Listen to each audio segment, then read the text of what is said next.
સુરતમાં 15 લાખના કેસમાં ફરાર સસ્પેન્ડેડ કાર્યપાલક ઇજનેર વિપુલ ગણેશવાલા એસીબી સમક્ષ હાજર થયો છે। એસીબીએ વિપુલ ગણેશવાલાને હાજર થવા નોટિસ પણ આપી હતી। નોટિસના પગલે લાંચીઓ વિપુલ ગણેશવાલા એસીબી સમક્ષ હાજર થયો છે।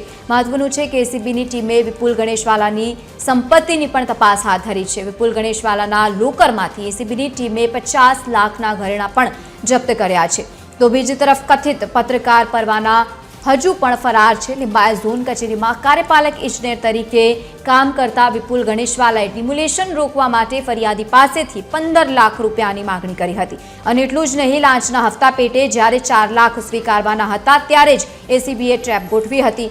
જો કે ટ્રેપની જાણ થતાની સાથે જ વચેટીઓ પરવાના 4 લાખ રૂપિયા લઈને ફરાર થઈ ગયો તો કાર્યપાલક ઇજનેર વિપુલ ગણેશવાલા પણ ભૂગર્ભમાં ઉતરી ગયો હતો।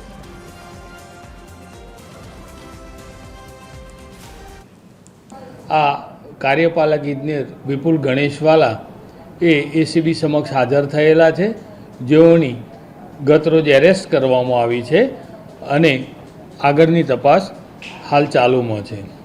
આ ગણેશવાલા એમની પ્રાથમિક પૂછપરછમાં આ ગણેશવાલા એ ગુનો રજીસ્ટર થયા બાદ વલસાડ તેમજ અન્ય જિલ્લાઓમાં ગ્રામ્ય વિસ્તાર તેમજ મંદિરોમાં ફરતા હોવાનું હાલ રટણ કરી રહેલ છે અને હાલ જે રીતે તપાસ પોલીસની હોય એમાં એવું કહી શકાય કે પૂર્ણ સહકાર એ અમને આપી રહેલા નથી।